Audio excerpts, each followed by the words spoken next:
السلام عليكم ورحمة الله وبركاته. الحمد لله رب العالمين والعاقبة للمتقين. الصلاة والسلام على سيد المرسلين وعلى آله وأصحابه أجمعين. أما بعد، أعوذ بالله من الشيطان الرجيم. بسم الله الرحمن الرحيم. لقد من الله على المؤمنين إذ بعث فيهم رسولا يتلو عليهم آياته ويزكيهم ويعلمهم الكتاب والحكمة. صدق الله العلي العظيم. میں آپ تمام حضرات کا شکریہ ادا کرتا ہوں، خاص کر جو یہاں مینجمنٹ ہے اس پوری باڈی کا، اور ہمارے جو مہمان گرامی ہیں اور باقی جو ساتھی ہیں، ان سب کا میں شکریہ ادا کرتا ہوں کہ انہوں نے اس مجلس کا انعقاد کیا. So this is the need of an hour. تو جو ٹاپک ہے وہ ہے پروفٹ محمد صلی اللہ علیہ وسلم ان 21st سینچری. بنیادی بات جو میں آپ کے سامنے رکھنا چاہتا ہوں وہ یہ ہے، ایلون ٹافلر ایک امریکن رائٹر ہے، فیوچرسٹ ہیں. انہوں نے کچھ کتابیں لکھی ہیں، ان میں یہ کتاب ہے، اس کا نام ہے فیوچر شاک. تو اس میں انہوں نے لکھا ہے یہ جو پریزنٹ ایج ہے 21st سینچری، یہ ہے سپر انڈسٹریل ایج یا آٹومیشن کا دور اسے کہا جائے گا، یا پش بٹن کلچر. یہ ہے جدید دور. اس میں ہم نے پروفٹ محمد صلی اللہ علیہ وسلم کی تعلیمات پر غور کرنا ہے. تو انہوں نے دنیا کو کیا دیا. اسی طرح یوول نوآ ہریری جنہوں نے 21 Lessons for 21st Century یہ کتاب لکھی ہے، اس میں انہوں نے کہا یہ 21st سینچری جو ہے یہ ہے آرٹیفیشل انٹیلیجنس کا زمانہ، یہ ہے بائیو انجینئرنگ کا زمانہ. تو اس زمانے میں ہم نے یہ دیکھنا ہے کہ کون سی قومیں جو ہے وہ عروج پہ جاتی ہیں، کن لوگوں میں اس میں کنٹریبیوٹ کیا ہے. اور ہم نے آج انتخاب کیا ہے پروفٹ محمد صلی اللہ علیہ وسلم کا. اس سے پہلے کہ میں ان کی زندگی پر کچھ روشنی ڈالوں، میں ناچیز کیا رسول اللہ صلی اللہ علیہ وسلم کے بارے میں بات کرے گا. میں ایک ادنا غلام ہوں رسول اللہ صلی اللہ علیہ وسلم کا. ایک انگلش ہسٹورین ہے، ان کا نام ہے ٹوائن بی. انہوں نے 1954 میں ایک کتاب لکھی ہے A Study of History. وہ کتاب جو ہے وہ 12 جلدوں پر مشتمل ہے. اس میں انہوں نے 21 سویلائزیشنز کا فلسفیانہ تجزیہ اور مطالعہ کیا ہے. وہ کہتے ہیں وہی قومیں عروج پر جاتی ہیں جن کے اندر ریشنل سپیریورٹی یا جیوگرافیکل انوائرمنٹ، یہ سویدھائیں یعنی یہ سہولیتیں موجود نہ ہوں، بلکہ وہ قومیں آگے جاتی ہیں جو ان کے کنٹمپریری چیلنجز ہوتے ہیں، ان چیلنجز کو وہ کیسے ریسپانس کرتے ہیں، وہ قومیں عروج پر جاتی ہیں. اب ہم دیکھیں 21st سینچری میں اس کو کمپیئر کرتے ہیں رسول اللہ صلی اللہ علیہ وسلم کی سینچری کے ساتھ، یعنی 7th سینچری کے ساتھ. یعنی 7th سینچری میں کیا ہوا؟ ایک پروفٹ محمد صلی اللہ علیہ وسلم نے جنم لیا. اس وقت جو رومن امپائر تھی یا پرشین امپائر تھی، وہ کہتے تھے اکارڈنگ ٹو پی کے Haiti in history of Arabs میں وہ لکھتے ہیں، وہ یہ کہتے تھے کہ ان عربوں پر حکومت کرنا یہ خود کو درندوں کے حوالے کرنے کے مترادف ہے، کیونکہ یہ ڈیسپوٹک ہے، یہ باربیرک ہے، انسیولائزڈ ہے، انکلچرڈ ہے. لیکن پھر وہی لکھتے ہیں اپنی کتاب میں، لیکن within the short period of time، یعنی after 23 years رسول اللہ صلی اللہ علیہ وسلم اس دنیا سے چل بسے، انتقال فرما دیے. لیکن یہی یہ جزر جو تھا، یہ انسیولائزڈ لوگ تھے، یہ سیولائزڈ لوگ بن گئے. لیکن یہ تبدیلی کس نے لائی؟ یہ محمد رسول اللہ صلی اللہ علیہ وسلم نے لائی. کیسے؟ انہوں نے سوسائٹی کو ایجوکیٹ کیا. انہوں نے کہا اقرا بسم ربک الذی خلق. انہوں نے لوگوں کو بتایا کہ تعلیم حاصل کرو. اس سے پہلے لوگ کائنات کو پوچھتے تھے, کائنات کی ایک ایک چیز کو پوچھتے تھے, یعنی یہ یونیورس آبجیکٹ آف ورشپ بنا تھا. لیکن پروفیٹ محمد نے دنیا کو بتایا, عربوں کو بتایا, یہ یونیورس آبجیکٹ آف ورشپ نہیں ہے, یہ ہے آبجیکٹ آف ریسرچ. اس پہ کنٹمپلیٹ کرو, تدبر کرو, تفکر کرو, تذکر کرو, تشکر کرو. پھر یہ فرمایا جو انہوں نے قرآن دیا اس دنیا کو, چاہے وہ the Bible, Quran and modern science Maurice Bucaille کی ہے, مورس بوکائی وہ کتاب ہے, چاہے یہ پنڈت لکشمن جی صاحب کی کتاب Ved and Quran volume number 2 page number 242 پہ لکھتے ہیں ودیانند نے دیانند سرسوتی کو کہا تھا آپ جو بھی کتابیں اس قرآن کے خلاف پاؤ گے ان کو اٹھاؤ اور دریائے جمنا میں پھینک دو. یہ قرآن پروفیٹ محمد نے دیا, اور اس قرآن میں رسول اللہ صلی اللہ علیہ وسلم نے کیا بتایا, یعنی اللہ تعالیٰ کی جو میسیج ہے وہ کیا ہے, وہ یہ ہے افلا ينظرون الى الابل كيف خلقت والى السماء كيف رفعت والى الجبال كيف نصبت والى الارض كيف سطحت. پیغمبر نے فرمایا اونٹ پہ غور کرو, آسمان پہ غور کرو, پہاڑوں پہ غور کرو, زمین پہ غور کرو. تو یہ ریسرچ کا جو یہ ہے عنصر ہے, یہ رسول اللہ نے انجیکٹ کیا ہے عربوں کے ذہنوں میں, اور پھر مسلمانوں نے سائنسی میدان میں بہت ساری ترقی کی ہے, اور مسلمانوں نے پھر دنیا کو بتایا ہے ہم نے کیا دینا ہے اس دنیا کو, یہ کائنات ہے کیا. لیکن پروفیٹ محمد صلی اللہ علیہ وسلم نے دنیا کو کیا دیا؟ سب سے بڑا جو کنٹریبیوشن ہے, سب سے بڑا جو احسان ہے رسول اللہ صلی اللہ علیہ وسلم کا, وہ یہ ہے کہ پیغمبر نے کریشن آف گاڈ پلان جو ہے اس سے متعارف کرایا ان لوگوں کو, دنیا کو بتایا کہ کریشن پلان آف گاڈ کیا ہے. کریشن پلان آف گاڈ یہ ہے, پیغمبر نے فرمایا سورہ زاریات ورس نمبر 56 میں وَمَا خَلَقْتُ الْجِنَّ وَالْإِنسَ إِلَّا لِيَعْبُدُونِ, میں نے جنوں اور انسانوں کو اس لیے پیدا کیا تاکہ یہ میری عبادت کرے, اور عبادت جو ہے وہ زندگی کا مقصد ہے. یہ اس چیز سے متعارف کیا رسول اللہ صلی اللہ علیہ وسلم نے, یعنی عبادت کرنا یہ ہے ہماری زندگی کا مقصد. اب سوال یہ پیدا ہوتا ہے ہم اللہ تعالیٰ کی عبادت کیوں کریں؟ عبادت اس لیے کریں تاکہ ہم اللہ تعالیٰ کو راضی کرنا چاہتے ہیں. اللہ تعالیٰ کو کیوں راضی کرنا ہے؟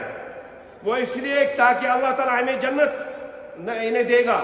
جنت ہمیں کیوں چاہیے؟ پیغمبر کی تعلیمات سے یہ پتہ چلتا ہے جنت اس لیے چاہیے جس دنیا میں ہم زندگی بسر کر رہے ہیں اس دنیا میں کچھ پرابلمز ہیں, کچھ ایشوز ہیں, اور ان ایشوز کا سلوشن ہے وہ ہے جنت. یہ بتایا محمد رسول اللہ صلی اللہ علیہ وسلم نے. وہ ایشوز کیا ہیں دنیا میں؟ نمبر 1, دنیا میں موت آتی ہے. دوسری پرابلم, دنیا میں بڑھاپا آتا ہے, اولڈ ایج. تیسری پرابلم, دنیا میں ڈیزیزز ہیں, بیماریاں.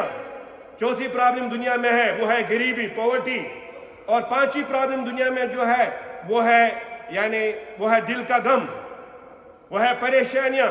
تو رسول اللہ صلی اللہ علیہ وسلم نے اس چیز سے متعارف کرایا. اب جو جدید سائنس ہے, جدید فلسفہ ہے, جتنے بھی سائنٹسٹ ہیں یا میڈیکل سائنس نے جتنی ترقی کی ہے, موت سے کوئی بچتا نہیں ہے, بڑھاپے سے کوئی بچتا نہیں ہے, یعنی اسی طرح یعنی بیماریوں سے کوئی بچتا نہیں ہے. اسی طرح غریبی دنیا میں ہے, اسی طرح ہم دیکھتے ہیں دل کا غم, اسی لیے لوگ سوسائڈز کرتے ہیں. لیکن اگر پھر رسول نے کیا فرمایا, اس کا سلوشن ہے وہ ہے جنت. اور جنت میں کیا ہے؟ سب سے پہلا مسئلہ وہاں موت نہیں آئے گی, وہاں موت کو ذبح کیا جائے گا. دوسری پرابلم جو دنیا میں ہے, اس دنیا میں پرابلم ہے وہ ہے اولڈ ایج, لیکن جنت میں کوئی بوڑھا نہیں ہوگا. دنیا میں تیسری پرابلم جو ہے وہ ہے یہ کہ دنیا میں یہ پرابلم ہے ڈیزیزز, لیکن جنت میں کوئی بیماری نہیں ہوگی. چوتھی پرابلم دنیا میں غریبی ہے, جنت میں کوئی غریبی نہیں ہوگی. اور پانچویں پرابلم دنیا میں غم ہے, جنت میں کوئی غم نہیں ہوگا. اب آپ کہیں گے یہ آپ کیسے بتاتے ہیں یہ ہے سلوشن؟ ہم کہتے ہیں, ہم سائنس کو چیلنج کرتے ہیں اس معاملے میں کہ وہ موت کا ہمیں علاج دے. 100% سلوشن, دنیا میں کوئی نہ مرے, دنیا میں کوئی بوڑھا نہ ہو جائے, دنیا میں کسی کو بیماریاں لاحق نہ ہو جائے, دنیا میں یہ غریبی جو ہے یہ ختم ہو جائے, دنیا میں دل کا سکون جو ہے یہ بحال ہو جائے, امن پیس یہ ہو جائے, لیکن ممکن نہیں ہے. پیغمبر نے اس کا سلوشن بتا دیا ہے, وہ ہے جنت, اور یہ ہے creation plan of God Almighty. اس سے متعارف کروایا رسول اللہ صلی اللہ علیہ وسلم نے دنیا انسانیت کو.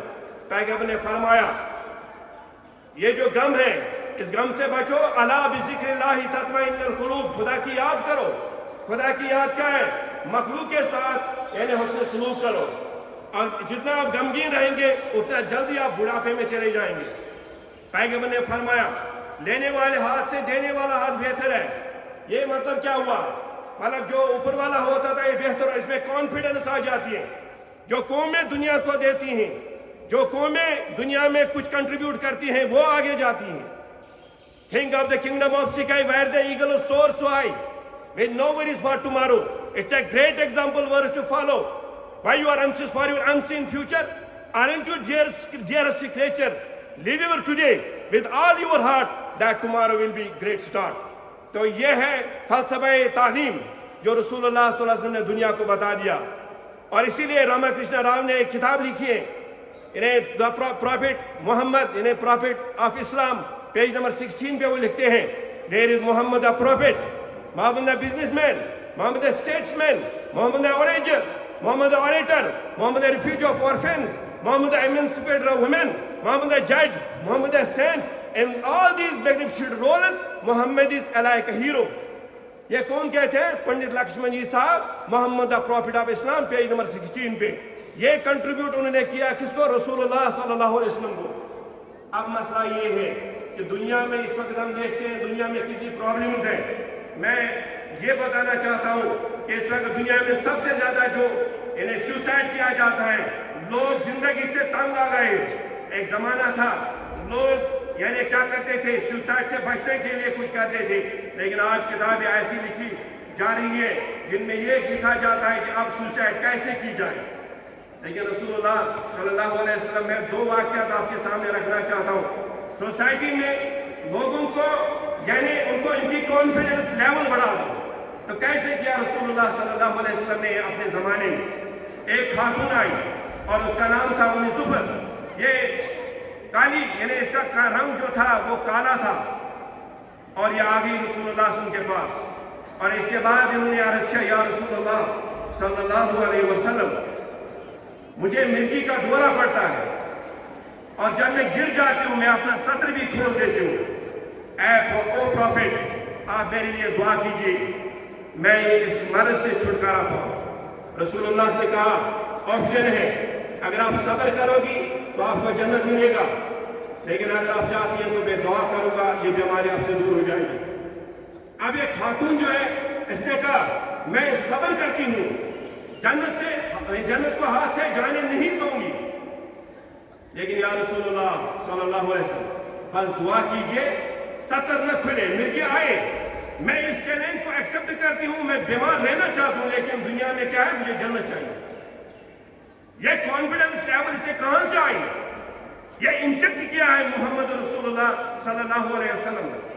اسی طرح ایک دیہاتی آدمی تھا, زاہد اس کا نام تھا, وہ دیہات میں رہتے, گاؤں میں رہتے تھے, بہت غریب تھا, شکل اس کی اچھی نہیں تھی, لیکن یہ کیا تھا؟ انفیریورٹی کمپلیکس میں جیتا تھا. یہ بازار میں اپنا ٹھیلا لگاتا تھا اور اپنا سامان بیچتا تھا. رسول اللہ صلی اللہ علیہ وسلم نے فرمایا یہ میرا دیہاتی ہے, میں اس کا شہری ہوں, مطلب یہ میرا دیہاتی دوست ہے, میں اس کا شہری دوست ہوں. پھر ایک بار کیا ہوا, یہ ٹھیلے پہ کام کر رہے تھے بازار میں, رسول اللہ صلی اللہ علیہ وسلم پیچھے آئے, ان کو جکڑ لیا, تو انہوں نے کہا مجھے چھوڑو, کون ہو؟ لیکن جب اس نے مڑ کر دیکھا تو محمد رسول اللہ صلی اللہ علیہ وسلم کو دیکھا. پھر محمد رسول اللہ نے کہا اس غلام کو کون خریدے گا؟ اب اس نے واپس کہا یا رسول اللہ صلی اللہ علیہ وسلم میری حیثیت ہی کیا ہے, میں نکما ہوں, میرا کیا وجود ہے, میری کیا مجال ہے, میری کیا بساط ہے.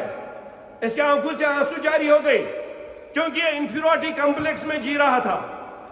لیکن پیغمبر اس وقت جو بادشاہ تھے, بادشاہ حقیقی تھے محمد رسول اللہ صلی اللہ علیہ وسلم, لیکن اس کے سامنے پیغمبر کی محفل میں ابو بکر بھی ڈرتے تھے, عمر فاروق بھی ڈرتے تھے, عثمان غنی بھی ڈرتے تھے,